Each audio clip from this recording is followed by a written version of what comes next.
ನಮಸ್ಕಾರ. ಈ ದಿನಕ್ಕೆ ಸ್ವಾಗತ. ನಾನು ಶ್ರೀಯಂ ಪವಿತ್ರ. ದ್ವೇಷ ಭಾಷಣದ ವಿರುದ್ಧ ಸರ್ಕಾರ ಈಗಾಗಲೇ ಕಟ್ಟುನಿಟ್ಟಿನ ಕ್ರಮಗಳನ್ನ ತೆಗೆದುಕೊಳ್ಳೋಕೆ ಮುಂದಾಗಿದೆ. ಅಷ್ಟೇ ಅಲ್ಲ, ಇವತ್ತು ಈ ವಿಧೇಯಕವನ್ನ ಮಂಡನೆ ಕೂಡ ಮಾಡಲಾಗಿದೆ. ಗೃಹ ಸಚಿವರಾಗಿರುವಂತಹ ಡಾಕ್ಟರ್ ಜಿ ಪರಮೇಶ್ವರ್ ಅವರು ಈ ಮಹತ್ವದ ವಿಧೇಯಕವನ್ನ ಮಂಡಿಸಿದ್ದಾರೆ. ಈ ಬಗ್ಗೆ ಇವತ್ತಿನ ವಿಡಿಯೋದಲ್ಲಿ ಚರ್ಚೆ ಮಾಡ್ತಾ ಹೋಗೋಣ. ಚರ್ಚೆಯ ಟಾಪಿಕ್ ಏನು ಅಂತಂದ್ರೆ, ಯಾಕೆ ಈ ವಿಧೇಯಕ ಬೇಕಿತ್ತು, ಈಗ ಆಲ್ರೆಡಿ ಇರುವಂತಹ ಕಾನೂನುಗಳು ಸಾಕಾಗ್ತಾ ಇಲ್ವಾ ಅಂತ, ಅಥವಾ ಅದಕ್ಕೆ ಏನಾದ್ರು ತಿದ್ದುಪಡಿ ಮಾಡ್ಬೋದಿತ್ತ ಅಂತ, ಜೊತೆಗೆ ಬಿಜೆಪಿಯವರು ಯಾಕೆ ಈ ದ್ವೇಷ ಭಾಷಣ ವಿರೋಧಿ ತಡೆಗೆ ಯಾಕೆ ವಿರೋಧವನ್ನ ವ್ಯಕ್ತಪಡಿಸಿದ್ದಾರೆ ಅನ್ನೋ ಬಗ್ಗೆ ಚರ್ಚೆ ಮಾಡ್ತಾ ಹೋಗೋಣ. ನಮ್ ಜೊತೆ ಇವತ್ತಿನ ಚರ್ಚೆಯಲ್ಲಿ ಕಾಂಗ್ರೆಸ್ ವಕ್ತಾರರಾಗಿರುವಂತಹ ಕಶ್ಯಪ್ ನಂದನ್ ಅವರಿದ್ದಾರೆ. ಸರ್ ನಮಸ್ತೆ, ಚರ್ಚೆಗೆ ಸ್ವಾಗತ. ಹಾಗೇನೆ ಬಿಜೆಪಿಯಿಂದ ಸಿದ್ದನ್ ಗೌಡ್ರು ಯಾವುದೇ ಟೈಮಲ್ಲಿ ಬೇಕಿದ್ರು ಜಾಯ್ನ್ ಆಗಬಹುದು. ಅವರು ಜಾಯ್ನ್ ಆದ ತಕ್ಷಣ ನಾವು ಅವ್ರನ್ನ ಸೇರಿಸ್ಕೊಳ್ಳೋಣ. ಸರ್, ಮೊದಲನೇದಾಗಿ ನಿಮ್ಮಿಂದನೇ ಶುರು ಮಾಡ್ಬಿಡ್ತೇನೆ.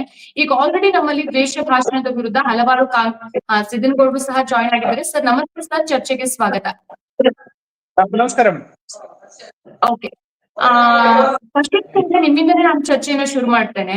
ಈಗ ಆಲ್ರೆಡಿ ನಮ್ಮ ದೇಶದಲ್ಲಿ ಅಥವಾ ನಮ್ಮ ರಾಜ್ಯದಲ್ಲಿ ಈ ದ್ವೇಷ ಭಾಷಣದ ವಿರುದ್ಧ ಹಲವಾರು ಕಾನೂನುಗಳಿದೆ.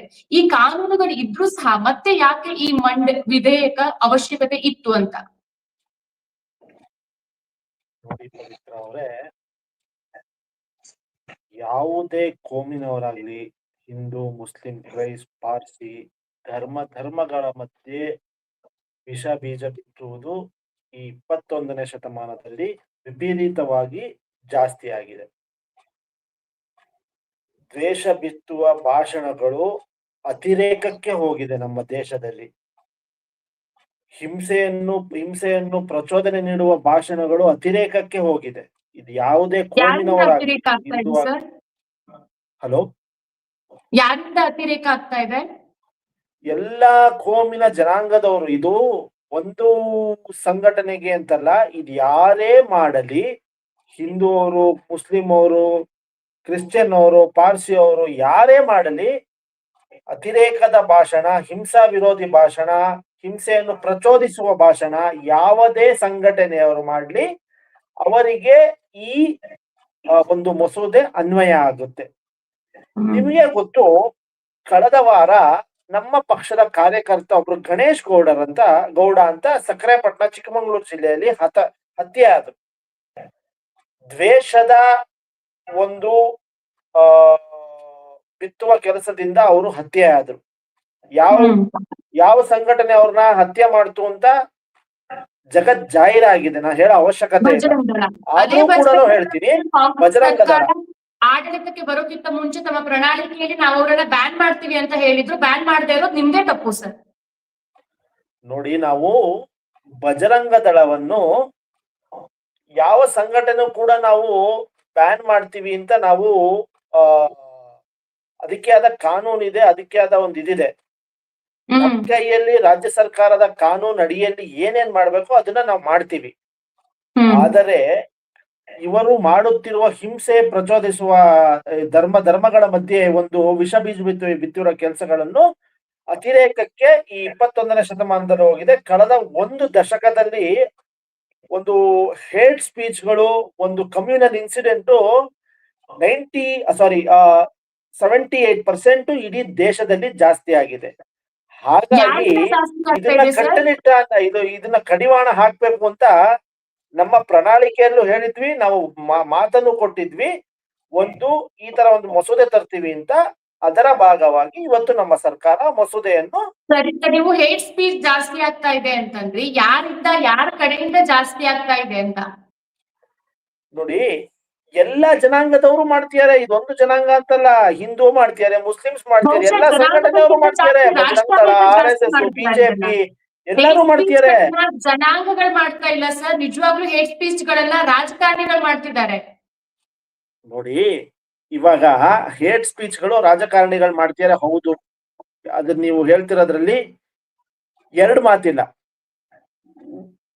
ಇದೇ ಯತ್ನಾಳ್ ಅವರು ಮಾತಾಡ್ತೇನೆ, ಒಂದೇ ಸೆಕೆಂಡ್. ನಾನು ಸಿದ್ದನ್ ಗೌಡ್ರ ಹತ್ರ ಒಂದು ಮಾತಾಡ್ಬಿಡ್ತೇನೆ. ಸಿದ್ದನ್ ಗೌಡ ಸರ್, ಈಗ ದ್ವೇಷ ಸಮಾಜದಲ್ಲಿ ಹರಡಬಾರ್ದು, ದ್ವೇಷ ಭಾಷಣ ಮಾಡಬಾರ್ದು, ಇದು ಸಮಾಜದ ಸ್ವಾಸ್ಥ್ಯವನ್ನ ಹಾಳು ಮಾಡುತ್ತೆ. ಇದರ ವಿರುದ್ಧ ಒಂದಿಷ್ಟು ಕಠಿಣ ಕ್ರಮಗಳನ್ನ ತೆಗೆದುಕೊಳ್ಳೋದು ರಾಜ್ಯ ಸರ್ಕಾರದ ಆದ್ಯ ಕರ್ತವ್ಯ ಕೂಡ ಹೌದು. ಈ ಕರ್ತವ್ಯಕ್ಕೆ ಬಿಜೆಪಿಯವರು ಯಾಕೆ ಅಡ್ಡ ಬರ್ತಿದ್ದಾರೆ, ಯಾಕೆ ಇದನ್ನ ವಿರೋಧ ಮಾಡ್ತಿದ್ದಾರೆ? ಮೇಡಮ್, ಇವತ್ತು ಕಾನೂನಿನ ಒಳಗಡೆ ಬಹಳಷ್ಟು ಸೆಕ್ಷನ್, ಅದರ ಜೊತೆಗೆ ಒಂದು ವಾಕ್ ಸ್ವಾತಂತ್ರ್ಯವನ್ನು ಕೂಡ ಮೂಲಭೂತದ ಹಕ್ಕನ್ನಾಗಿ ಮತ್ತು ಕರ್ತವ್ಯ ನಿಭಾಯಿಸುವಲ್ಲಿ ಕೂಡ ಭಾರತದ ಸಂವಿಧಾನದೊಳಗಡೆ ನಮಗೆ ಪ್ರಾಪ್ತವಾಗಿರ್ತಕ್ಕಂಥದ್ದು. ಅದನ್ನ ಕಟ್ಟುಯನ್ನ ಮಾಡ್ಬೇಕನ್ನುವಂತ ಒಂದು ಉದ್ದೇಶದೊಳಗಡೆ ಮತ್ತು ಇಲ್ಲಿ ಮಾತನಾಡ್ತಕ್ಕಂಥ ವ್ಯಕ್ತಿಗಳು ಏನಿದ್ದಾರೋ ವಾಸ್ತವಿಕತೆಯನ್ನ ಈ ರಾಜ್ಯದೊಳಗಡೆ ಏನ ತಿಳಿಸ್ಬೇಕಾಗಿದೆಯೋ ಅವರ ಮೇಲೆ ದ್ವೇಷವನ್ನ ಕಾರುವಂತ ಉದ್ದೇಶಕ್ಕಾಗಿ ತೆಗೆದುಕೊಂಡು ಬರ್ತಕ್ಕಂಥ ಕಾಯ್ದೆ ಇದು ಆಗ್ತಾ ಇದೆ. ಒಂದು ವಾಕ್ ಸ್ವಾತಂತ್ರ್ಯ ಅಂದ್ರೆ ಏನು, ಇವು ದ್ವೇಷ ಭಾಷಣ ಅಂತಂದ್ರೆ ಏನು, ದ್ವೇಷದ ನುಡಿಗಳನ್ನ ನುಡಿಯುವಂತಹ ವ್ಯವಸ್ಥೆಗಳಲ್ಲಿ ನಾವು ಕಾನೂನನ್ನ ಜಾರಿಗೆ ತೆಗೆದುಕೊಂಡು ಬರ್ತೀವಿ ಅಂತಂದ್ರೆ ಹಾಗಾದ್ರೆ ಇಲ್ಲಿ ವಾಕ್ ಸ್ವಾತಂತ್ರ್ಯ ಇಲ್ವಾ? ಹಾಗಾದ್ರೆ ಮಾತನಾಡಿದವರೆಲ್ಲ ದ್ವೇಷವನ್ನ ಮಾಡ್ತಾ ಇದ್ದಾರೆ. ನಮ್ಮ ಕಾಂಗ್ರೆಸ್ ವಕ್ತಾರಿಗೆ ಒಂದು ಕೃತಜ್ಞತೆ ಹೇಳ್ಬೇಕು. ಯಾಕಂತ ಕೇಳಿದ್ರೆ ಇಲ್ಲಿವರೆಗೂ ನಾನು ಅನೇಕ ಟಿವಿ ಮಾಧ್ಯಮದಲ್ಲಿ ಜಾಯಿನ್ ಆದ್ರೂ ಸಹಿತ ಮುಸ್ಲಿಮದ ಪದವನ್ನ ಇನ್ನೂವರೆಗೂ ಕೂಡ ಯಾರೂ ಬಳಸಿಲ್ಲ. ಆ ಪುಣ್ಯಾತ್ಮರು ಒಬ್ರು ಹಿರಿಯರಿದ್ದಾರೆ, ಅದು ಮುಸ್ಲಿಮರ ಕಡೆಯಿಂದ ಕೂಡ ಆಗ್ತಾ ಇದೆ, ಹಿಂದೂಗಳ ಕಡೆಯಿಂದ ಕೂಡ ಆಗ್ತಾ ಇದೆ ಅಂತಕ್ಕಂಥ, ಅಟ್ಲೀಸ್ಟ್ ಮುಸ್ಲಿಮರಿಂದನೂ ಕೂಡ ಆಗ್ತಾ ಇದೆ ಅನ್ನತಕ್ಕಂಥ ಭಾವನೆ ಆದ್ರೂ ಬಂತಲ್ಲ ಅವರಿಗೆ. ಅದಕ್ಕಾಗಿ ಮೊದಲು ಅವ್ರಿಗೆ ಒಂದು ಥ್ಯಾಂಕ್ಸ್ ಹೇಳ್ಬೇಕಾಗತ್ತೆ. ನಾನು ಎಲ್ಲವನ್ನು ವಿರೋಧ ಮಾಡಕ್ ಹೋಗೋದಿಲ್ಲ. ಆದ್ರೆ ದ್ವೇಷ ಭಾಷಣಗಳಾಗ್ತಾ ಇಲ್ವಾ? ದ್ವೇಷ ಭಾಷಣ ಅಂತ ಇಲ್ಲ ಮೇಡಮ್. ಚಕ್ರವರ್ತಿ ಸೂಲಿಬೆಲೆ ಒಂದು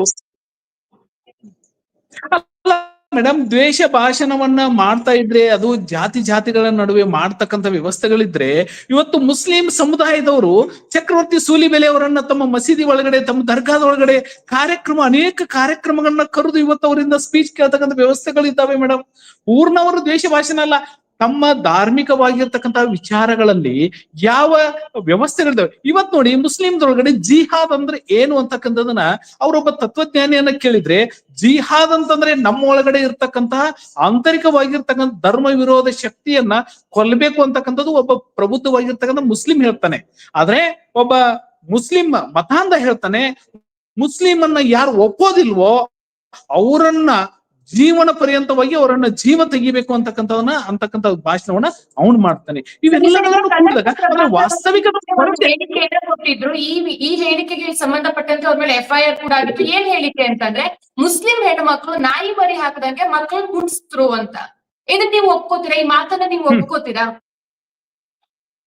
ಇಲ್ಲ, ಅವರ ಮಾತಿಗೆ ಒಪ್ಪಿಕೊಳ್ಳುವಂತದಲ್ಲ. ಒಬ್ಬ ಪ್ರಬುದ್ಧವಾಗಿರ್ತಕ್ಕಂಥ ವ್ಯಕ್ತಿ ಒಂದು ಹೇಳಿಕೆಯನ್ನ ಹೇಳ್ತಾರೋ ಅಂತಂದ್ರೆ ಅವ್ರ ಗಮನಕ್ಕೆ ಬಂದಿರುತ್ತೆ. ಇವತ್ತು ದಕ್ಷಿಣ ಕನ್ನಡದೊಳಗಡೆ ಮಂಗಳೂರು ಸೈಡ್ ಇರ್ತಕ್ಕಂಥ ಕೋಮ ದ್ವೇಷವೇ ಬೇರೆ, ಬೆಳಗಾವಿಯಲ್ಲಿ ನಡೀತಕ್ಕಂಥ ಕೋಮ ದ್ವೇಷಗಳೇ ಬೇರೆ, ಇವತ್ತು ಬೀದರ್ದಲ್ಲಿ ನಡೀತಕ್ಕಂಥ ಕೋಮ ದ್ವೇಷಗಳನ್ನೇ ಬೇರೆ.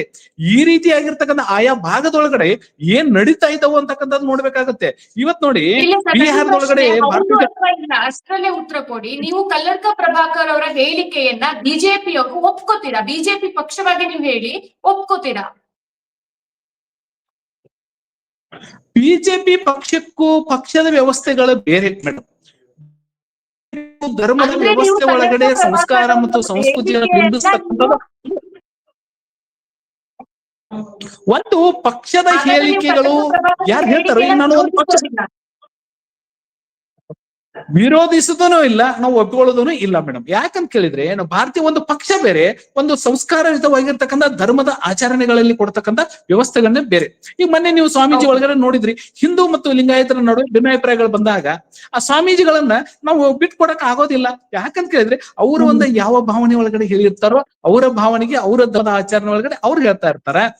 ಇನ್ನೊಬ್ರು ಸ್ವಾಮೀಜಿಗಳು ಹೇಳುವಾಗ ಅವರ ವಿಚಾರಗಳು, ಅವರ ಅನುಕರಣೆ ಮಾಡ್ಕೊಂಡು ಬಂದಿರತಕ್ಕಂಥ ಧಾರ್ಮಿಕ ವಿಚಾರಗಳು ಏನಿದ್ದಾವೋ ಅವರ ಪದ್ಧತಿ ಒಳಗಡೆ ಅವ್ರು ಹೇಳ್ತಾ ಇರ್ತಾರೆ. ಇವತ್ತು ಉತ್ತರ ಕರ್ನಾಟಕದೊಳಗಡೆ ಸಾಮಾನ್ಯವಾಗಿ ಬಳಸ್ತಕ್ಕಂಥ ಶಬ್ದಗಳು ಅವು ದಕ್ಷಿಣ ಕರ್ನಾಟಕದೊಳಗಡೆ ಅವಾಚ್ಯ ಅಂತ ಶಬ್ದಗಳು ಬರ್ತಾ ಇರ್ತವೆ. ನಮ್ಮಲ್ಲಿ ಸ್ವಾಭಾವಿಕವಾಗಿ ನಾವು ಸ್ವಾಮೀಜಿಗಳು ಹತ್ತಿರ ಹೋದಾಗ ಬಾರೋ ಮಗನ ಅಂತ ಕರೀತಾರ ಅವರ. ಬಟ್ ಇದನ್ನ ನಾವು ದಕ್ಷಿಣ ಕರ್ನಾಟಕದೊಳಗೆ ಹೋದಾಗ ಒಬ್ಬರು ಸ್ವಾಮೀಜಿ ಏನ್ರಿ ಇವರು ಮಗನೇ ಅಂತ ಮಾತಾಡ್ತಾರಲ್ಲ ಅಂತ ಹೇಳಿ ಅದು ಅಪಹಾಸ್ಯವಾಗಿ ಮತ್ತು ಅದೊಂದು ಕೆಟ್ಟ ಪದವಾಗಿ ಅವ್ರಿಗೆ ಅನಿಸ್ಬೋದು. ಬಟ್ ನಮ್ಮಲ್ಲಿ ಆ ಪದ್ಧತಿಯಿಂದ ನಾವು ಇಲ್ಲಿ ಬೆಳೆಸ್ಕೊಂಡು ಬಂದಿದ್ದೇವೆ. ನಾವು ಅಜ್ಜಾರ ಅಂತೀವಿ, ಅಪ್ಪಾರ ಅಂತೀವಿ. ಹೀಗಾಗಿ ಆ ಪ್ರಾದೇಶಿಕವಾಗಿರ್ತಕ್ಕಂಥ ಸ್ಥಳದೊಳಗಡೆ ಆ ಭಾಷೆಗಳು ಅನುಗುಣವಾಗ್ತವೆ. ನೀವು ಯಾರಾದ್ರೂ ಒಬ್ಬ ದಕ್ಷಿಣ ಕರ್ನಾಟಕದವ್ರು ಬಂದು ಸ್ವಾಮೀಜಿ ಹತ್ತಿರ ಬಂದಾಗ ಬಾರೋ ಮಗಳ ಅಂತೇಳಿ ಕರೆದು ಅಂತಂದ್ರೆ ಅವನು ವೈಯಕ್ತಿಕವಾಗಿ ತೇಜೋವಧೆ ಮಾಡ್ತಕ್ಕಂಥ ವ್ಯವಸ್ಥೆಗಳಿದ್ದಾವೆ ಅಂತೇಳಿ ಆ ಸ್ವಾಮೀಜಿಯ ಮೇಲೆ FIR ಮಾಡ್ಲಿಕ್ಕೆ, ಇವ್ರ ಕಾನೂನಿನ ಪ್ರಕಾರ FIR ಮಾಡ್ಲಿಕ್ಕೆ ಹೊರಟ್ರೆ ಯಾವ ರೀತಿ ಈಗ ರಾಜ್ಯವನ್ನ ಕಾಪಾಡಬಹುದು ಅಂತಕ್ಕಂಥದ್ದು ನೋಡ್ಬೋದು. ನಾನು ಆ ಮಾತಾಡ್ತೇನೆ. ಕಶ್ಯಪ್ ಸರ್, ಈಗ ರಾಜಕೀಯ ವಿರೋಧಿಗಳನ್ನ ಮಣಿಸೋಕೆ ಅಥವಾ ಮಟ್ಟ ಹಾಕೋದಕ್ಕೆ ಈ ಒಂದು ಮಸೂದೆಯನ್ನ ತರ್ತಿದ್ದಾರೆ ಅಂತ ಒಂದು ಆರೋಪ ಇದೆ. ಇದ್ರ ಬಗ್ಗೆ ನೀವೇನ್ ಹೇಳ್ತೀರಾ? ನೋಡಿ, ಬಿಜೆಪಿ ಮಿತ್ರರು ಹೇಳ್ತಿದ್ರು ಭಾಷಾ ಸ್ವರೂಪಗಳು ದಕ್ಷಿಣ ಕರ್ನಾಟಕ ಉತ್ತರ ಕರ್ನಾಟಕಕ್ಕೂ ವಿರುದ್ಧವಾಗಿರುತ್ತೆ ಅಂತ ಹೇಳ್ತಾರೆ.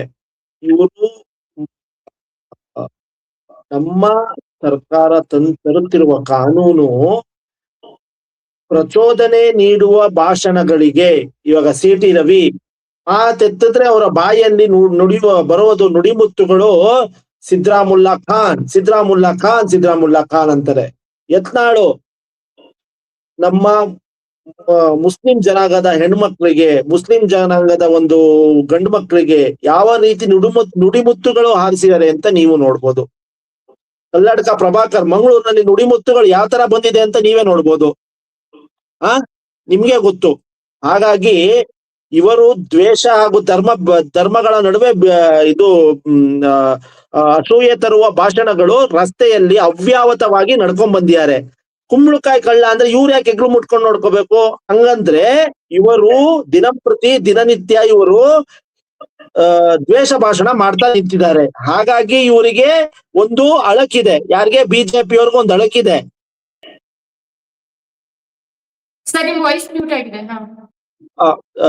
ಇವರು ಕುಂಬಳಕಾಯಿ ಕಳ್ಳ ಅಂದ್ರೆ ಬಿಜೆಪಿ ಅವರು ಹಗ್ಲು ಮುಟ್ಕೊಂಡು ನೋಡ್ಕೊಳ್ಳೋ ಅವಶ್ಯಕತೆ ಇಲ್ಲ. ಇವರು ಏನಕ್ಕೆ ಹೆದರ್ಕೋಬೇಕು ಈ ಒಂದು ಮಸೂದೆ ಬಗ್ಗೆ? ಇವ್ರು ಹೇಳ್ತಾರೆ ನಾವೇನು ಮಾಡ್ತಾರೆ, ಏನು ಮಾಡ್ತಾರೆ. ದ್ವೇಷ ಭಾಷಣ ಮಾಡೋದು ಕಾಂಗ್ರೆಸ್ ಅವ್ರು ಯಾರು ದ್ವೇಷ ಭಾಷಣ ಮಾಡೋದೇ ಇಲ್ವಾ? ನೋಡಿ, ಕಾಂಗ್ರೆಸ್ ನಾಯಕರದ ಅದರ ದ್ವೇಷ ಭಾಷಣದ ಒಂದು ಪ್ಲೇ ಮಾಡ್ಬಿಡಿ, ನಿಮ್ಮ ಚಾನೆಲ್ ಅಲ್ಲೇ ಪ್ಲೇ ಮಾಡಿ, ನಿಮ್ಮ ಚಾನೆಲ್ ಅಲ್ಲೇ ಅಪ್ಲೋಡ್ ಮಾಡಿ. ಗೋಹತ್ಯೆ ಮಾಡಿದ್ರೆ ರೋಡ್ ಅಲ್ಲಿ ಸರ್ಕಲ್ ಅಲ್ಲಿ ಗುಂಡಿಟ್ಕೊಳ್ತೆ ಅಂತಂದ್ರು. ಸರಿ, ನಿಮ್ ಕಾಂಗ್ರೆಸ್ ಪಕ್ಷ ಯಾವ ಕ್ರಮ ತಗೊಳ್ತು ಅವ್ರ ಮೇಲೆ? ಇನ್ನೊಂದ್ಸರಿ ರಿಪೀಟ್ ಮಾಡಿ. ಗೋಹತ್ಯೆ ಮಾಡಿದವ್ರನ್ನ ಸರ್ಕಲ್ ಅಲ್ಲಿ ಗುಂಡಿಟ್ಟು ಕೊಲ್ಬೇಕು ಅಂತ ಇದೇ ಮಂಕಾಳ್ ವೈದ್ಯ ನಿಮ್ದೇ ಶಾಸಕರು ಹೇಳ್ತಾರೆ. ನೀವ್ ಯಾವ ರೀತಿ ಕ್ರಮ ತಗೊಂಡ್ರಿ? ಕಾಂಗ್ರೆಸ್ ಪಕ್ಷ ಯಾವ ಕ್ರಮ ತಗೊಳ್ತು ಅವ್ರ ವಿರುದ್ಧ? ನಿಜವಾಗ್ಲೂ ನೀವು ಜಾತ್ಯತೀತ ಆಗಿದ್ರೆ ಅವ್ರ ವಿರುದ್ಧ ಕ್ರಮ ತಗೊಳ್ಬೇಕಿತ್ತಲ್ವಾ? ನೋಡಿ, ಕಾನೂನು ಅಡಿಯಲ್ಲಿ ಏನೋನು ಕಾನೂನು ಕ್ರಮ ತಗೋಬೇಕೋ ಅದು ಪೊಲೀಸ್ ಇಲಾಖೆ ಕ್ರಮ ತಗೊಳುತ್ತೆ. ಅದರಲ್ಲಿ ಎರಡು ಮಾತು. ನೋಡಿ, ಈ ಕಾನೂನು ಒಂದು ಜನಾಂಗದ ಆದ್ರೆ ನೀವು ಪಕ್ಷದ ಅಡಿಯಲ್ಲಿ ಯಾವ ರೀತಿ ಕ್ರಮವನ್ನ ತಗೊಂಡ್ರಿ ಅವ್ರ ವಿರುದ್ಧ? ಎಲ್ಲಾ ಕಡೆ ಸಂವಿಧಾನ, ಜಾತ್ಯತೀತ, ನಿಮ್ಮ ನಾಯಕರು ನೋಡಿದ್ರೆ ಸಂವಿಧಾನದ ಪುಸ್ತಕವನ್ನ ಇಟ್ಕೊಂಡು ಓಡಾಡ್ತಾ ಇದ್ರೆ, ಆದ್ರೆ ಲೋಕಲ್ ಅಲ್ಲಿ ಆ ಜಾತ್ಯತೀತ ಅನ್ನೋ ಪದವನ್ನ ಕಾಂಗ್ರೆಸ್ ನಾಯಕರು ಮರಿತಿದಾರಲ್ವಾ?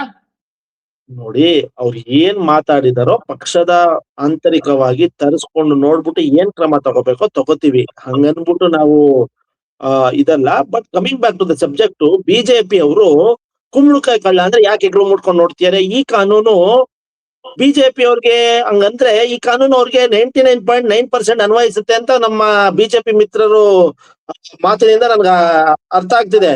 ಏನಕ್ಕೆ ಒಂದು ಒಪ್ಕೊಂಡ್ಬಿಟ್ಟಿದಾರೆ ಅವರು, ನಾವು ದ್ವೇಷ ಭಾಷಣ ಮಾಡ್ತಿದೀವಿ ಅಂತ ಒಪ್ಕೊಂಡ್ಬಿಟ್ಟಿದಾರೆ. ಹಾಗಾಗಿ ಅವರು ಸ್ವಲ್ಪ ಪ್ಯಾನಿಕ್ ಆಗಿ ಮಾತಾಡ್ತಿದ್ದಾರೆ. ಈ ದ್ವೇಷ ಭಾಷಣದ ಬಿಲ್ಲು, ಈ ಮಸೂದೆ ಎಲ್ಲ ಜನಾಂಗದವ್ರಿಗೂ ಅನ್ವಯಿಸುತ್ತೆ. ನಾನ್ ಮುಂಚೆನೂ ಹೇಳಿದೆ, ಇವಾಗ್ಲೂ ಹೇಳಿದ್ದೆ. ಈ ಒಂದು ಮಸೂದೆ ಒಂದು ಜನಾಂಗದ ಮಾತ್ರ ನಾವು ಮಾಡಿಲ್ಲ. ಎಲ್ಲಾ ಜನಾಂಗದವ್ರು ಯಾರು ದ್ವೇಷ ಭಾಷಣ ಮಾಡ್ತಾರೋ, ಬೀದರ್ದಿಂದ ಹಿಡಿದು ಚಾಮರಾಜನಗರದವರೆಗೂ, ಕಾರವಾರದಿಂದ ಹಿಡಿದು ಕೋಲಾರವರೆಗೂ ಈ ನೆಲದ ಕಾನೂನನ್ನು ಯಾರು ಗೌರವಿಸಲ್ವೋ ಈ ಮಸೂದೆ ಅವರಿಗೆ ಅನ್ವಯ ಆಗುತ್ತೆ. ಹಾಗಾಗಿ ನಮ್ಮ ಪಾಲಿಸತ್ತಾ ಆ ಮಸೂದೆನ ಕಾಂಗ್ರೆಸ್ ಪಾಲಿಸತ್ತಾ? ಆ ಮಸೂದೆ ಕಾಂಗ್ರೆಸ್ ಪಕ್ಷಕ್ಕೂ ಅನ್ವಯ ಆಗತ್ತಾ? ನೋಡಿ, ರಾಜ್ಯದ 7 ಕೋಟಿ ಜನರಿಗೂ ಅನ್ವಯ ಆಗುತ್ತೆ ಅಂದ್ರೆ ಕಾಂಗ್ರೆಸ್ ಪಕ್ಷನೂ ಇನ್ಕ್ಲೂಡೆಡ್ ಅಲ್ವಾ? ಅದ್ರಲ್ಲಿ ಕಾಂಗ್ರೆಸ್ ಪಕ್ಷನೂ ಇನ್ಕ್ಲೂಡೆಡ್ ಅಲ್ವಾ? ಈ ನೆಲದ ಕಾನೂನನ್ನು ಯಾರು? ಮಂಡ್ಯದಲ್ಲಿ ಒಂದು ಪ್ರೋಗ್ರಾಮ್ ಆಗುತ್ತೆ, ಸಂಕ್ರಾಂತಿ ಟೈಮ್ ಅಲ್ಲಿ ಮಂಡ್ಯದಲ್ಲಿ ಒಂದು ಪ್ರೋಗ್ರಾಮ್ ಆಗುತ್ತೆ. ಪುನೀತ್ ಕೆರೆಹಳ್ಳಿ ಅವರ ಜೊತೆಗೆ, ಅವರು ಸ್ವಘೋಷಿತ ಹಿಂದೂ ಕಾರ್ಯಕರ್ತ, ಪುನೀತ್ ಕೆರೆಹಳ್ಳಿ ಪಕ್ಕಕ್ಕೆ ಒಂದು ಕುರ್ಚಿಯಲ್ಲಿ ಕಾಂಗ್ರೆಸ್ ಶಾಸಕ ಗಾಣಿಗ ರವಿ ಅವರು ಕೂತಿರ್ತಾರೆ. ಇದು ಸಮಾಜಕ್ಕೆ ಯಾವ ಸಂದೇಶವನ್ನ ಕೊಡುತ್ತೆ? ನೋಡಿ, ಯಾವ್ದೋ ಒಂದು ಖಾಸಗಿ ಕಾರ್ಯಕ್ರಮದಲ್ಲಿ ನಮ್ಮ ಪಕ್ಷದ ಶಾಸಕರು ಕೂತಿದ್ದಾರೆ ಅಂತ ಹಂಗನ್ಬಿಟ್ರೆ ನಾವು we are not endorsing what that ಕಾರ್ಯಕ್ರಮದಲ್ಲಿ ಅತಿಥಿಗಳು ಯಾರಿರ್ತಾರೆ ಅನ್ನೋದಾದ್ರೂ ಶಾಸಕರ ಗಮನಕ್ಕೆ ಇರ್ಬೇಕಲ್ವಾ? ಅದು ಖಾಸಗಿ ಕಾರ್ಯಕ್ರಮ, ವೈಯಕ್ತಿಕ ಕಾರ್ಯಕ್ರಮ. ಅದು ಅವರ ಸ್ವಯಾರ್ಚಿತವಾಗಿ ಅವರು ಅಟೆಂಡ್ ಮಾಡಿರ್ಬೋದು. ಹಂಗನ್ಬಿಟ್ಟು ನಾವು ಪುನೀತ್ ಕೆರೆಹಳ್ಳಿನ ನಮ್ಮ ಸರ್ಕಾರ ಏನು ಕ್ರಮ ಕೈಗೊಂಡಿಲ್ಲ ಅಂತ ನಾನು ನಿಮ್ಮ ಹೇಳಿಕೆಗೆ ನಾನು ಅಕ್ಸೆಪ್ಟ್ ಮಾಡಲ್ಲ. We have taken strict action against Puneeth Kerehalli. ಒಬ್ಬ ಸಮಾಜ ಘಾತಕ ಅವನು. ಇದೇ ಬಿಜೆಪಿ ಸರ್ಕಾರ ಅವಧಿಯಲ್ಲಿ ಅವನು ನಡೆಸಿರುವ ಹಲಗೂರಿನಲ್ಲಿ ನಡೆಸಿರುವ ಒಂದು ದೊಡ್ಡ ಘೋರ ದುರಂತ, ಒಂದು ಜನಾಂಗದ ಒಂದು ಹತ್ಯೆ, ಏನಪ್ಪ ಒಂದು ಮುಸ್ಲಿಂ ಅವರ ಒಂದು ಈ ಕಳ್ಳತನದಲ್ಲಿ ಯಾರೋ ಹಲಗೂರಿನಲ್ಲಿ ಏನೋ ಮಾಡ್ತೀಯಾರೆ ಅನ್ಬಿಟ್ಟು ಹತ್ಯೆ ಮಾಡಿ ಏನೋ ಆಗಿರ್ತಾರ. ಅದ್ರಲ್ಲಿ ನಮ್ಮ ಸರ್ಕಾರ ನಾವೇನು ವಾಗ್ದಾನ ನೀಡಿದೀವಿ ಅದ್ರ ರೀತಿ ನಾವು ಕ್ರಮ ಕೈಗೊಂಡಿದೀವಿ. ಅವ್ರ ಮೇಲೆ ನಾವು ಕಾನೂನಿನ ಪ್ರಕಾರ ಏನ್ ಕ್ರಮ ತೆಗೆದುಕೊಳ್ಬೇಕು ನೀವು ತೆಗೆದಿದ್ರಿ. ಈಗ ತಾನೇ ನೀವು ಹೇಳಿದ್ರಿ ಪುನೀತ್ ಕೆರೆಹಳ್ಳಿ ಸಮಾಜ ಘಾತುಕ ಅಂತ ಅನ್ಕೊಂಡು. ಅದೇ ಸಮಾಜ ಘಾತುಕನ ಜೊತೆ ಒಂದು ವೇದಿಕೆಯನ್ನ ಹಂಚ್ಕೊಳ್ಳೋದು ಅಂತಂದ್ರೆ ಕಾಂಗ್ರೆಸ್ಗೆ ಅದು ಮುಖಭಂಗ ಅಂತ ಅಲ್ವಾ? ನೋಡಿ ಮೇಡಮ್, ಇವಾಗ ದ್ವಂದ್ವ ನಿಲುವು, ಇದು ಕಾಂಗ್ರೆಸ್ನ ದ್ವಂದ್ವ ನಿಲುವು ಅಂತ ಆಗೋದಿಲ್ವಾ ಸಮಾಜಕ್ಕೆ? ನೋಡಿ, ನಾವು ನಮ್ಮ ಪಕ್ಷದ ಕಾರ್ಯಕ್ರಮದಲ್ಲಿ ಇಲ್ಲ, ನಮ್ಮ ಸರ್ಕಾರದ ಕಾರ್ಯಕ್ರಮದಲ್ಲಿ ಅವ್ರೇನಾರ ಬಂದಿದ್ರ? ಇಲ್ಲ. ಖಾಸಗಿ ಕಾರ್ಯಕ್ರಮದಲ್ಲಿ ನಮ್ಮ ಪಕ್ಷದ ನಮ್ಮ ಶಾಸಕರು ಭಾಗವಹಿಸಿದ್ದಾರೆ. ಅದ್ರ ಬಗ್ಗೆ ನಾವು ಮುಂದಿನ ದಿನಗಳಲ್ಲಿ ತೀರ್ಮಾನ ಮಾಡೋಣ. ಬಟ್ ದ ಟಾಪಿಕ್ ಇಸ್ ಈ ದ್ವೇಷ ಭಾಷಣದ ಒಂದು ಬಿಲ್ಲು ಎಲ್ಲ ಜನಾಂಗಕ್ಕೂ ಅನ್ವಯ ಆಗುತ್ತೆ. ಹಾಗಾಗಿ ಬಿಜೆಪಿ ಅವರು ಇಲ್ಲ RSS ನವರು, ಬಜರಂಗ್ ದಳದವರು, VHP ಅವರು ಮಾಡುತ್ತಿರುವ ಘೋರ ನಮ್ಮ ಸಮಾಜಕ್ಕೆ ಮಾಡುತ್ತಿರುವ ಘೋರ ಅನ್ಯಾಯವನ್ನು ಮುಂದಿನ ದಿನಗಳಲ್ಲಿ ಈ ಬಿಲ್ಲಿನಲ್ಲಿ ಕಡಿವಾಣ ಹಾಕ್ಬೋದು. ನಾನು ಹೇಳಕ್ ಇಷ್ಟಪಡ್ತೀನಿ. Okay sir. ಸಿದ್ದನಗೌಡ ಸರ್, ಈಗ ಸಮಾಜದಲ್ಲಿ ದ್ವೇಷ ಭಾಷಣ ಯಾವ ರೀತಿ ಹೆಚ್ಚಾಗ್ತಾ ಇದೆ ಅನ್ನೋದು ನಿಮ್ ಗಮನಕ್ಕೂ ಇರ್ಬೋದು. ಒಂದು ವರ್ಗದ ಜನ ಈ ಒಂದು ದ್ವೇಷ ಭಾಷಣದಿಂದ ತುಂಬಾನೇ ಸಫರ್ ಆಗ್ತಿದ್ದಾರೆ. ಬಿಜೆಪಿಯವರು ಈ ಒಂದು ವಿಧೇಯಕದ ವಿರುದ್ಧ ಹೋಗೋದ್ರಿಂದ ನ್ಯಾಯಕ್ಕೆ ವಿರುದ್ಧ ಹೋದಂತೆ ಅಂತ ಅನ್ಸೋದಿಲ್ವಾ? ಒಂದು ಮೇಡಮ್, ಅವರು ವಕ್ತಾರ ಹೇಳಿದ ರೀತಿ, ಕಾಂಗ್ರೆಸ್ ವಕ್ತಾರ ಹೇಳಿದ ರೀತಿ ಒಳಗಡೆ ಈ ರಾಜ್ಯದೊಳಗಡೆ ದ್ವೇಷ ಭಾಷಣವನ್ನ ಮಾಡ್ತಕ್ಕಂಥದ್ದು, ಮಾತನಾಡ್ತಕ್ಕಂಥ ಕಂಟ್ರೋಲ್ ಮಾಡ್ಲಿಕ್ಕೆ ಈ ವಿಧಿಯನ್ನ ತೆಗೆದುಕೊಂಡು ಬರ್ತಾ ಇಲ್ಲ, ಈ ಬಿಲ್ ಅನ್ನ ತೆಗೆದುಕೊಂಡು ಬರ್ತಾ ಇಲ್ಲ ಅಂತಕ್ಕಂಥದ್ದು ಸ್ಪಷ್ಟವಾಗಿ ಕಾಂಗ್ರೆಸ್ ಒಳಗಡೆ ಇರ್ತಕ್ಕಂಥ ಅಜೆಂಡವನ್ನ ಅವ್ರ ಸ್ಪಷ್ಟೀಕರಣವನ್ನ ಕೊಟ್ಬಿಟ್ಟಿದ್ದಾರೆ. ಅವ್ರು ಏನು ಅಂತ ಕೇಳಿದ್ರೆ, ಈ ಬಿಲ್ ಅನ್ನ ತೆಗೆದುಕೊಂಡು ಬರ್ತಕ್ಕಂಥದ್ದು ಅಲ್ಪಸಂಖ್ಯಾತರನ್ನ ಕಾಪಾಡುವಗೋಸ್ಕರ ಅವ್ರು ಏನ್ ಮಾತಾಡಿದ್ರು, DJ ಹಳ್ಳಿ, KJ ಹಳ್ಳಿ ಒಳಗಡೆ ಏನು ಪೊಲೀಸ್ ಸ್ಟೇಷನ್ಗಳು ಸುಟ್ಟರು ಸಹಿತ ನಾವು ಕೇಸ್ಗಳನ್ನು ವಾಪಸ್ ತೆಗೆದುಕೊಳ್ತೀವಿ.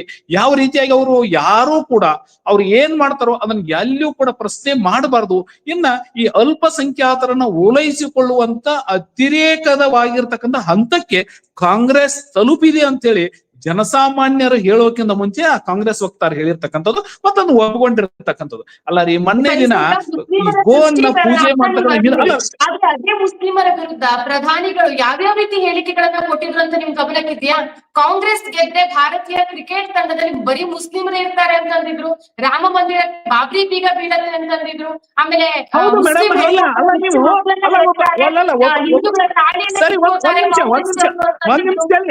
ನಿಮ್ ಮಾತಿಗೆ ನಾನು ಕ್ಲಾರಿಫಿಕೇಶನ್ ಕೊಡ್ತೀನಿ.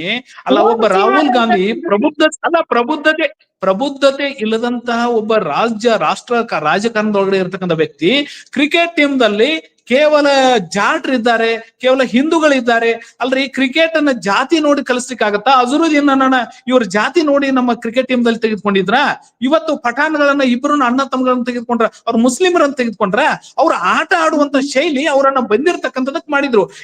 ಈ ದೇಶದೊಳಗಡೆ ER ರೆಹಮಾನ್ ಅವರು ಒಂದೇ ಮಾತ್ರಮ್ಗೆ ಹೊಸ ಭಾಷೆಯನ್ನ ಬರೆದ್ರು. ಆ ಭಾಷೆಯನ್ನ ಇವತ್ತಿನವರೆಗೂ ಕೂಡ ಒಂದೇ ಮಾತ್ರಮ್ಮನ್ನ ಹಾಡ್ಬೇಕು ಅಂತಂದ್ರೆ ER ರೆಹಮಾನ್ ಟ್ಯೂನ್ ಅನ್ನ ಉಪಯೋಗಿಸ್ಕೊಳ್ತಾರೆ. APJ ಅಬ್ದುಲ್ ಕಲಾಂ ಅನ್ನ ಮುಸ್ಲಿಂ ಅಂತ ನೋಡ್ಲಿಲ್ಲ, ಈ ದೇಶದ ಒಬ್ಬ ರಾಷ್ಟ್ರಭಕ್ತ ಅಂತ ಹೇಳಿ ಈ ದೇಶದ ಪ್ರಧಾನಮಂತ್ರಿಯನ್ನ ಮಾಡಿ ರಾಷ್ಟ್ರಪತಿಯನ್ನ ಮಾಡಿರ್ತಕ್ಕಂಥದ್ದು ಭಾರತೀಯ ಜನತಾ ಪಾರ್ಟಿ ಅಂತಕ್ಕಂಥದ್ದು ಗೊತ್ತಿಲ್ಲ ಅವ್ರಿಗೆ. ಒಬ್ಬ ದಲಿತ ಸಂಘದ ವ್ಯಕ್ತಿ ಆಗಿರ್ತಕ್ಕಂಥ ದಲಿತ ಸಮುದಾಯಗಳನ್ನ ಅಷ್ಟೇ ಅಲ್ಲ, ಇಡೀ ದೇಶಕ್ಕೆ ಸಂವಿಧಾನವನ್ನ ಬರೆದು ಕೊಟ್ಟಿರ್ತಕ್ಕಂಥ ಡಾಕ್ಟರ್ ಬಾಬಾ ಸಾಹೇಬ್ ಅಂಬೇಡ್ಕರ್ನ ಸೋಲಿಸಿ ಅವ್ರಿಗೆ ಡಾಕ್ಟರೇಟ್ ಅನ್ನಲ್ಲ, ಅವ್ರಿಗೆ ಗೌರವಿತವಾಗಿರ್ತಕ್ಕಂಥ ಭಾರತ ರತ್ನ ಕೊಡ್ಬೇಕಂತಂದ್ರೆ ಕಾಂಗ್ರೆಸ್ಸೇತರವಾಗಿರ್ತಕ್ಕಂಥ ಭಾರತೀಯ ಜನತಾ ಪಾರ್ಟಿ ನೇತೃತ್ವದೊಳಗಡೆ ಸಪೋರ್ಟ್ ಇರ್ತಕ್ಕಂಥ ರಾಜಕಾರಣ ಈ ದೇಶದಲ್ಲಿ ಆಡಳಿತಕ್ಕೆ ಬಂದಾಗ ಅವ್ರಿಗೆ ಭಾರತ ರತ್ನವನ್ನ ಕೊಟ್ಟಿರ್ತಕ್ಕಂಥದ್ದು. ಕಾಂಗ್ರೆಸ್ಸಿಗರಿಗೆ ಏನ್ರಿ ಮಾತಾಡ್ತಾರೆ? ಕಾಂಗ್ರೆಸ್ಸಿಗರು ಮಾತಾಡೋದೇನು? ತಮಗೆ ತಾವೇ ಭಾರತ ರತ್ನವನ್ನ ಕೊಟ್ಕೊಳ್ಳೋದು, ತಮ್ಮನ್ನ ತಾವೇ ಹೊಗಳ್ಕೊಳ್ಳೋದು, ಇದೇ ರೀತಿಯಾಗಿರ್ತವೆ. ಅಲ್ಲ ರೀ, ಒಂದ್ ನಿಮಿಷ ಮೇಡಮ್ ಒಂದ್ ನಿಮಿಷ ನನ್ನ ಮಾತನ್ನ ಪೂರ್ಣಗೊಳಿಸ್ತೀನಿ. ಅವ್ರು ಮಾತನಾಡುವಾಗ ಹೇಳ್ತಾ ಇದ್ರು ಎಲ್ಲ ದ್ವೇಷವಾಗಿದ್ದ OIC ಅವ್ರ ಭಾಷಣಗಳನ್ನ ಏನ್ ಕೇಳ್ತಾ ಇದ್ದಾರೆ. ಮೊನ್ನೆ ಚಾಮರಾಜನಗರದ ಕೇವಲ ಒಂದು ವಾರದ ಹಿಂದ್ಗಡೆ ಚಾಮರಾಜನಗರದಲ್ಲಿ ನಡೆದಿರ್ತಕ್ಕಂಥದ್ದು, ಮೈಸೂರು ಪಕ್ಕದೊಳಗಡೆ ನಡೆದಿರ್ತಕ್ಕಂಥದ್ದು ಕರ್ನಾಟಕ ರಾಜ್ಯೋತ್ಸವದ ಉತ್ಸವ ಅಂತೇಳಿ AISF ಅವು ಏನು ನಿಷೇಧಿತ ಸಂಘಟನೆಗಳಿದ್ದಾವೋ ಅವ್ರು ಮಾಡಿರ್ತಕ್ಕಂಥ ಒಬ್ಬ ಮೌಲ್ವಿಯನ್ನ ಕರೆಸಿ ದ್ವೇಷ ಭಾಷಣವನ್ನ ಮಾಡಿಸ್ಲಿಕ್ಕೆ ಕರೆದಿರ್ತಕ್ಕಂಥದ್ದು ಕರ್ನಾಟಕ ಏನು ರಾಜ್ಯೋತ್ಸವದ ಕಾರ್ಯಕ್ರಮ. ಅವ್ನು ಕನ್ನಡನೇ ಬರೋದಿಲ್ಲ. ಅಂತ ವ್ಯಕ್ತಿಗಳ ಕಡೆಯಿಂದ ಕರ್ನಾಟಕ ರಾಜ್ಯೋತ್ಸವನ ಆಚರಿಸ್ತಾರೆ.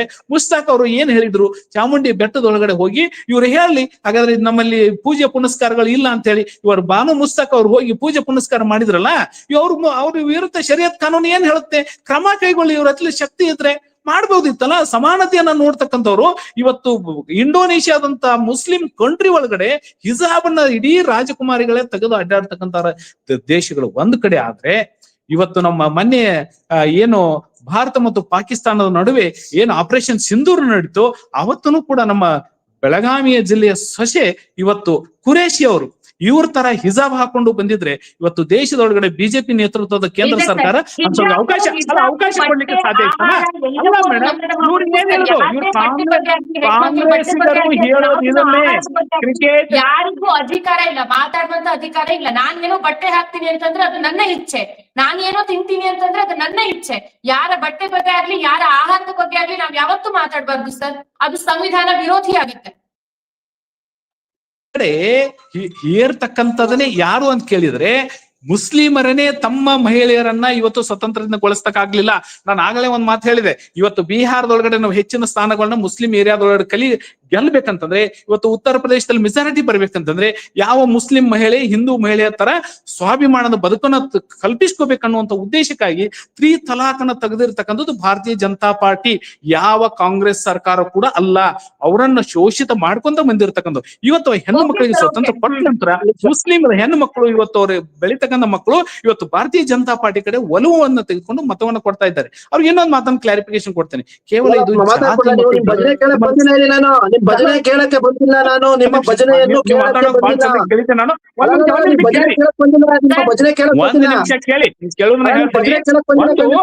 ಒಳಗಡೆ ಇವತ್ತು ದ್ವೇಷ ಅವ್ರ ಭಜನೆ ಕೇಳಕ್ ಬಂದಿಲ್ಲ, ಅವರೇ ಮಾತಾಡ್ಕೊಳ್ಳಿ, ನಾವೇನಕ್ ಬರ್ಬೇಕು? ಅವ್ರ ಭಜನೆ ಕೇಳಕ್ ಬಂದಿಲ್ಲ ನಾನು. ನೀವು ಮಾತಾಡುವಾಗ ಕುಳಿತುಕೊಂಡು ನಾನು ಕೇಳಿದ್ದೀನಿ, ನೀವು ಮಾತಾಡೋದನ್ನ ನಾನು ಕೇಳ್ತಾ ಇದ್ದೀನಿ. ಈಗ ನಾನ್ ಮಾತಾಡೋವಾಗ ನೀವು ಕೇಳಿ. ಅದು ನೀವು ಆ ಬಿಲ್ ಅನ್ನ ಸರಿಯಾಗಿ ನೋಡಿಲ್ಲ.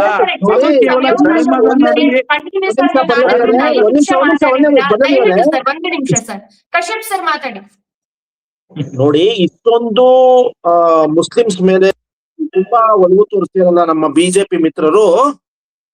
11 ವರ್ಷದಿಂದ ಮುಸಲ್ಮಾನರಿಗೆ ಅದರ ಒಂದು ಟಿಕೆಟ್ ಕೊಟ್ಟಿದಾರ ಇವರು? ಒಂದು MLA no MP no ticket ಕೊಟ್ಟಿದಾರ? ಕ್ಯಾಬಿನೆಟ್ ಅಲ್ಲಿ ಒಬ್ರು ಮುಸಲ್ಮಾನದ ಜನಾಂಗದವರು ಒಬ್ರಿಗೆ ಅವಕಾಶ ಕೊಟ್ಟಿದಾರ? ಇಷ್ಟೊಂದು ನಮ್ಮ ಮುಸ್ಲಿಂ ಮೇಲೆ ನಮ್ಗೆ ತುಂಬಾ ಅಭಿಮಾನ ಅಂತ ಮಾತಾಡ್ತೀರಲ್ಲ ಇದೇ ಬಿಜೆಪಿ ಮಿತ್ರರು. ಈ ಮುಸ್ಲಿಂ ಜನಾಂಗದವ್ರಿಗೆ ಯಾರಿಗಾರ ಒಂದು ಅವಕಾಶ ಕೊಟ್ಟಿದಾರ? ರಾಜ್ಯದಲ್ಲಾಗ್ಲಿ ಕೇಂದ್ರದಲ್ಲಾಗ್ಲಿ 2008ರಿಂದ 13ವರೆಗೆ ಸರ್ಕಾರದ ಇದು ರಾಜ್ಯದಲ್ಲಿ ಇತ್ತು. ಯಾರಿಗಾರ ಮುಸ್ಲಿಂನವ್ರಿಗೆ ಅವಕಾಶ ಕೊಟ್ಟಿದಾರ? 19ರಿಂದ 23ವರೆಗೆ ಇತ್ತು. ಯಾರಿಗಾರ ಅವಕಾಶ ಕೊಟ್ಟಿದಾರ ರಾಜ್ಯದಲ್ಲಿ? ಬಿಜೆಪಿ ಉನ್ನತವಾದ ಸ್ಥಾನಮಾನ ಇದು ಮುಸ್ಲಿಂ ಜನಾಂಗ ಯಾರಿಗಾರ ಕೊಟ್ಟಿದಾರ? ಇಲ್ಲ. ಸುಮ್ನೆ ಈ ಡೋಂಗಿ ನಾಟಕವನ್ನು ಬಿಡಿ. ಕುಂಬಳಕಾಯಿ ಕಳ್ಳ ಅಂದ್ರೆ ಹೆಗ್ಲು ಮುಡ್ಕೊಂಡು ನೋಡ್ಕೋಬೇಡಿ. ಈ ದೇಶ ಭಾಷಣ ಮಾಡುವುದು ನಿಮ್ಮ ಪ್ರತಾಪ್ ಸಿಂಹ ಇಂದ ಆಗ್ಲಿ, ನಿಮ್ಮ ಇದೇ ತೇಜಸ್ವಿ ಪಂಚರ್ ವಾಲಾಗಳು, ಪಂಚರ್ ಹಾಕೋರು ಏನಪ್ಪಾ ಇದು ರಸ್ತೆಯಲ್ಲಿ ನಿಂತ್ಕೊಂಡು ಏನೋ ಇದು ಟೌನ್ ಹಾಲ್ ಮುಂದೆ ನಿಂತ್ಕೊಂಡು ಕೊಟ್ಟಿದ್ರಲ್ಲ ದ್ವೇಷ ಭಾಷಣ, ನಿಮ್ಮ ತೇಜಸ್ವಿ ಸೂರ್ಯ ಮತ್ತೆ ನಿಮ್ಮ ಪ್ರತಾಪ್ ಸಿಂಹ, ಯತ್ನಾಳು, ಬೇಕಾ ನಿಮ್ಗೆ ಇದಿಷ್ಟು? ಕುಂಬಳಕಾಯಿ ಕಳ್ಳ ಅಂದ್ರೆ ಎಗ್ರು ಮುಡ್ಕೊಂಡು ನೋಡ್ಕೋಬೇಡಿ. ಒಪ್ಕೊಳ್ಳಿ, ನಾವು ದ್ವೇಷ ಭಾಷಣ ಮಾಡ್ತಿದ್ದೆ, ನಮ್ಗೆ ಹೆದರಿಕೆ ಆಗ್ತಿದೆ, ಮುಂದಿನ ದಿನಗಳಲ್ಲಿ ನಾವು ಮಾಡಲ್ಲ ಅಂತ ಮನಪರಿವರ್ತನೆ ಮಾಡ್ಕೊಂಡು ನಮಗೆ ರಾಜ್ಯಕ್ಕೆ ಬೇಕಾಗಿರುವುದು ಒಂದು ನಾವು ಬದುಕು ಕಟ್ತಾ ಇದೀವಿ. ಕಾಂಗ್ರೆಸ್ ಸರ್ಕಾರ ಜನರ ಬದುಕು ಕಟ್ತಾ ಇದೆ. ನೀವು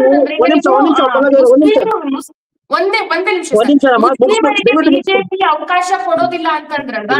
ಈಗ ಸಪೋಸ್ ಪ್ರಧಾನಿ ಕ್ಯಾಂಡಿಡೇಟ್ಗೆ ಇಂಡಿಯಾ ಒಕ್ಕೂಟದಿಂದ ಯಾರ್ಯಾರಿದ್ದಾರೆ ಸರ್? ದಲಿತರು ಯಾರು ಮುಂದೆ ಬರೋದಿಲ್ಲ ಅಥವಾ ದಲಿತರಿಗೆ ಅವಕಾಶ ಯಾಕೆ ಕೊಡೋದಿಲ್ಲ ಕಾಂಗ್ರೆಸ್? ಇವಾಗ ಲೋಕಸಭೆ ಚುನಾವಣೆ ಇರೋದು 2029. ಅವಾಗ ಮಾತಾಡೋಣ ಚುನಾವಣೆ ಸಮಯದಲ್ಲಿ. ಅವಾಗ ಅದನ್ನ ಮಾತಾಡೋಣ. ನೀವು ಕೇಳಿರೋ ಕ್ವಶನ್ ಅಪ್ರಸ್ತುತ. ಕಾಂಗ್ರೆಸ್ ಏನಾದ್ರು ಪ್ರಶ್ನೆಗಳು ಬಂದ್ರೆ ಚುನಾವಣೆ ಬಂದಾಗ ಮಾತಾಡ್ಬೋದು. ಇದರ ಅರ್ಥ ಇವರು ರಸ್ತೆಯಲ್ಲಿ ದಿನ ಬೆಳಗಾದ್ರೂ ದ್ವೇಷ ಭಾಷಣ ಮಾಡ್ತೀವಿ ನಾವು, ಈ ಬಿಲ್ ಇಂದ ನಮ್ಗೆ ಹೆದರಿಕೆ ಆಗಿದೆ, ನಮ್ನ ಒಳಕ್ ಹಾಕ್ತಾರೆ ಕಾಂಗ್ರೆಸ್ ಸರ್ಕಾರ ಅಂತ ಅವ್ರಿಗೆ ಇದು ಒಂದು ನಾಟ್ಬಿಟ್ಟಿದೆ ಮನಸ್ಸಿನೊಳಗೆ. ಹಾಗಾಗಿ ದಯವಿಟ್ಟು ಕಾಂಗ್ರೆಸ್ ಸರ್ಕಾರ ಒಳಗ್ ಹಾಕೋದು ಅದು ಏನು ಪ್ರಶ್ನೆ ಇಲ್ಲ. ಅದಕ್ಕಾಗಿ ಕಾನೂನುಗಳಿದ್ದಾವ, ಕಾನೂನನ್ನ ನೋಡ್ಕೊಳ್ತೇವೆ ನಾವು. ಕಾನೂನದ ಬಗ್ಗೆ ಕೋರ್ಟ್ಗಳಿದ್ದಾವ, ಅವುಗಳನ್ನ ನೋಡುವಂತ ಶಕ್ತಿ ಭಾರತೀಯ ಜನತಾ ಪಾರ್ಟಿ ಕಾರ್ಯಕರ್ತರಿಗಿದೆ. ಅದನ್ನು ಕೂಡ ಮೀರಿ 1 ತಾಸು ಕೊಡಿ ನಮಗೆ ಅವಕಾಶ, ಇಡೀ ರಾಜ್ಯವನ್ನೇ ಹಾಳು ಮಾಡ್ಬಿಡ್ತೀವಿ, ಇಡೀ ಹಿಂದೂಗಳನ್ನೇ ನರಮೇಧ ಮಾಡ್ಬಿಡ್ತೀವಿ ಅಂತಕ್ಕಂಥ ಭಾಷಣವನ್ನು ಕೇಳಿರ್ ಕಲಿಸುತ್ತ ತಾವೆಲ್ಲ. ಹಿಂದ್ಗಡೆ ಕೇಳಿರ್ತಕ್ಕಂಥ ಅಂತ ಭಾಷಣದ ಲಿಸ್ಟ್ ಗಳನ್ನ ಕೊಡ್ಬೇಕಂತಂದ್ರೆ ಇವತ್ತು ಜೈಲಿನೊಳಗಡೆ ಇರ್ತಕ್ಕಂಥವ್ರು ಮೊಬೈಲ್ ಗಳನ್ನ ಬಳಸ್ಕೊಂಡು ಬಾಂಬ್ ಬ್ಲಾಸ್ಟ್ ಗಳನ್ನ ಮಾಡ್ತಕ್ಕಂಥವ್ರು ಯಾರು, ಏನು,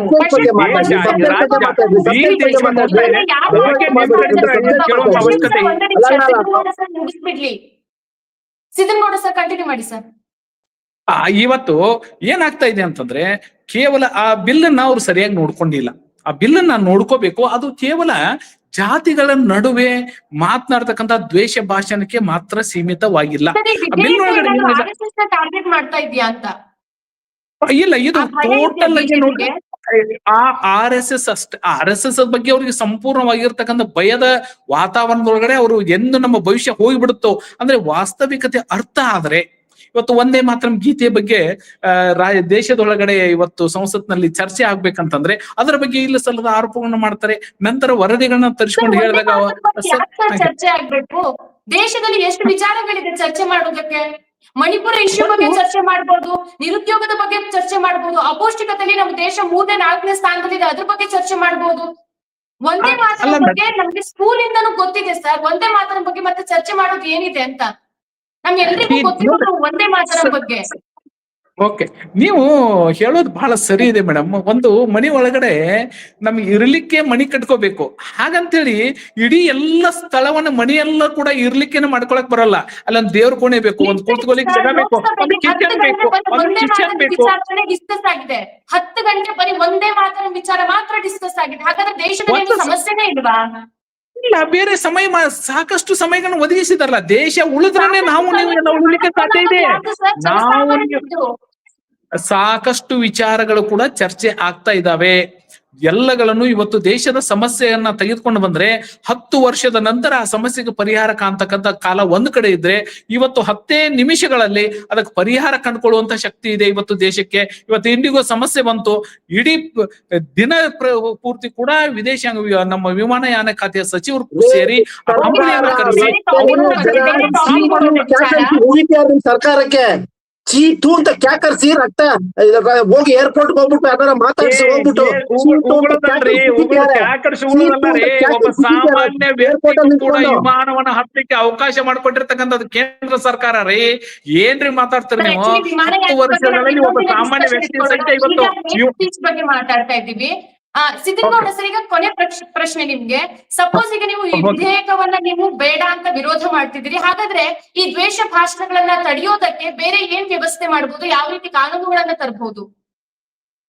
ದ್ವೇಷ ಭಾಷಣಗಳನ್ನ ನಾವು ಯಾವ ವ್ಯಕ್ತಿ ಕೂಡ ಮಾತಾಡಿದ್ರು ಕೂಡ ಅದು ತಪ್ಪು, ಅದನ್ನ ನಾನು ಒಪ್ಪಿಕೊಳ್ತೀನಿ. ಆದ್ರೆ ಒಂದು ಏನು ಅಂತಂದ್ರೆ, ಯಾವುದೇ ಧರ್ಮದ ಒಳಗಡೆ ಇರ್ತಕ್ಕಂತಹ ಮತ್ತು ವ್ಯಕ್ತಿಗಳ ನಡುವೆ ಇರ್ತಕ್ಕಂತಹ ವ್ಯಕ್ತಿ ಮಾತಾಡಿದ್ರು ತಪ್ಪು, ಅದನ್ನ ನಾವು ಒಪ್ಕೋತೀವಿ ಅಂತಂದ್ರಿ. ಅದೇ ಮಾತುಗಳನ್ನ ಹಲವಾರು ಬಾರಿ ಎಲೆಕ್ಷನ್ ಟೈಮ್ ನಲ್ಲಿ ಪ್ರಧಾನಿಗಳು ಸಹ ದ್ವೇಷ ಭಾಷಣವನ್ನ ಮಾಡಿದ್ರು. ಅದನ್ನ ನೀವು ಒಪ್ಕೋತೀರಾ ಬಿಜೆಪಿ ಅವರು?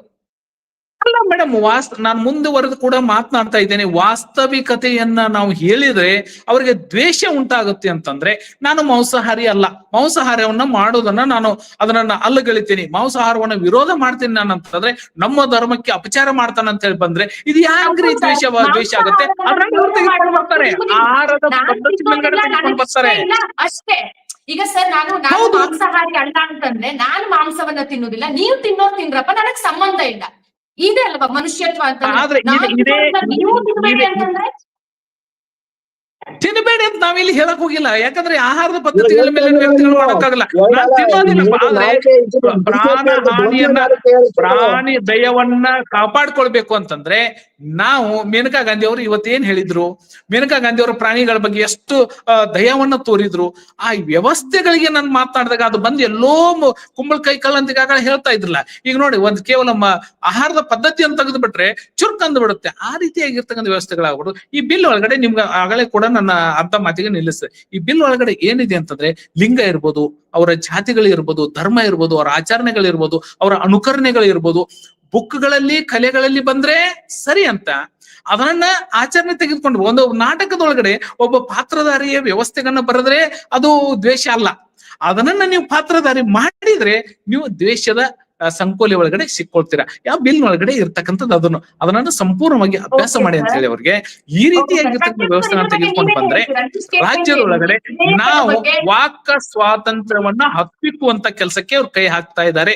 ಅದಕ್ಕಾಗಿ ಇದು ಜನ ವಿರೋಧಿ ಆಗಿರ್ತಕ್ಕಂಥದ್ದು ಮತ್ತು ವಾಸ್ತವಿಕಕ್ಕೆ ಇದು ವಿರುದ್ಧವಾಗಿರ್ತಕ್ಕಂತಹ ಬಿಲ್ಲು. ಅದಕ್ಕಾಗಿ ಇದನ್ನು ನಾವು ದ್ವೇಷಿಸ್ತೇವೆ. ಈ ಬಿಲ್ ಅನ್ನು ಜಾರಿ ತೆಗೆದುಕೊಂಡು ಬರ್ಲಿಕ್ಕೆ ನಾವು ಬಿಡೋದಿಲ್ಲ ಅಂತಕ್ಕಂಥ ಮಾತನ್ನ ಈ ಸಂದರ್ಭದಲ್ಲಿ ನಾನು ಸ್ಪಷ್ಟೀಕರಣ. ಕಾಂಗ್ರೆಸ್ನ ಮುಂದಿನ ನಿಲುವೇನು? ವಿರೋಧ ಪಕ್ಷ ಇದನ್ನ ವಿರೋಧ ಮಾಡ್ತಾ ಇದೆ, ಈ ಮಸೂದೆಯನ್ನ ಒಪ್ಕೊಳ್ತಾ ಇಲ್ಲ. ಈ ಬಗ್ಗೆ ನೆಕ್ಸ್ಟ್ ಕಾಂಗ್ರೆಸ್ ಯಾವ ನಡೆಯನ್ನ ಫಾಲೋ ಮಾಡಬಹುದು? ಮುಂದಿನ ನಡೆ ಏನ್ ಸರ್? ನೋಡಿ, ನಾವು ಈ ಬಿಲ್ ಅನ್ನ ಅಸೆಂಬ್ಲಿಲಿ ಪಾಸ್ ಮಾಡಿದೀವಿ, ನೆಕ್ಸ್ಟ್ ಕೌನ್ಸಿಲ್ ಅಲ್ಲೂ ಪಾಸ್ ಮಾಡ್ಬಿಟ್ಟು ಈ ಬಿಲ್ ನ ಗೆಜೆಟ್ ಮಾಡಿ ಇಂಪ್ಲಿಮೆಂಟ್ ಮಾಡ್ತೀವಿ. ನಮ್ಮ ನಿಲುವು ಒಂದೇ. ಇದನ್ನು ಜಾರಿಗೆ ತರುವುದು ಯಾವ ಜನಾಂಗದವರು ದ್ವೇಷ ಭಾಷಣ ಮಾಡ್ತಾರೋ ಅವ್ರಿಗೆ ಒಂದು ಒಂದು ಒಂದು ಪಾಠ ಕಲಿಸ್ಬೇಕು ಅಂತ ಒಂದು ದೃಢ ನಿರ್ಧಾರ ನಮ್ಮ ಕಾಂಗ್ರೆಸ್ ಸರ್ಕಾರ ತಗೊಂಡಿದ್ದು ಯಾವುದೇ ಜನಾಂಗದವರಾಗ್ಲಿ. ಹಾಗಾಗಿ ಅದ್ರಲ್ಲಿ ಎರಡು ಮಾತಿಲ್ಲ. ದ್ವೇಷ ಹುಟ್ಟಿಸುವುದು, ಶತ್ರುತ್ವ ಪ್ರಚೋದಿಸುವುದು, ಹಿಂಸೆಯನ್ನು ಪ್ರೇರೇಪಿಸುವುದು, ಸಮುದಾಯಗಳ ನಡುವೆ ವೈಷಮ್ಯ ಹೆಚ್ಚಿಸುವುದು, ಈ ನಾಲ್ಕನ್ನು ಯಾವ ಜನಾಂಗದವ್ರು ಮಾಡಿದ್ರೆ ಅವರಿಗೆ ಕಟ್ಟಿಟ್ಟ ಬುತ್ತಿ ಕಾನೂನು ಮೂಲಕ ಅವ್ರಿಗೆ ತಕ್ಕ ಪಾಠ ನಾವು ಕಲಿಸ್ತೀವಿ. ಅದು ಯಾವ್ದೇ thank you so much sir join ಆಗಿದ್ದಕ್ಕೆ. Thank you so much. So ವೀಕ್ಷಕರೇ ನೋಡಿದ್ರಲ್ವಾ, ಇದಿಷ್ಟು ದ್ವೇಷ ಭಾಷಣ ತಡೆ ಮಸೂದೆ ಬಗ್ಗೆ ಬಿಜೆಪಿ ಹಾಗೂ ಕಾಂಗ್ರೆಸ್ ನ ನಿಲುವು. ಮುಂದಿನ ದಿನಗಳಲ್ಲಿ ಸರ್ಕಾರ ಯಾವ ರೀತಿ ಕ್ರಮ ತೆಗೆದುಕೊಳ್ಳುತ್ತೆ ಅನ್ನೋದನ್ನ ಕಾದ್ ನೋಡೋಣ. ಮತ್ತಷ್ಟು ವಿಶೇಷ ವಿಡಿಯೋಗಳನ್ನು ನೋಡಲು ಮತ್ತು ಹೊಸ ವಿಡಿಯೋಗಳ ಬಗ್ಗೆ ತಿಳಿಯಲು ಈ ದಿನ .com ಯೂಟ್ಯೂಬ್ ಚಾನೆಲ್ ಸಬ್ಸ್ಕ್ರೈಬ್ ಮಾಡಿ ಮತ್ತು ಬೆಲ್ ಐಕಾನ್ ಕ್ಲಿಕ್ ಮಾಡಿ.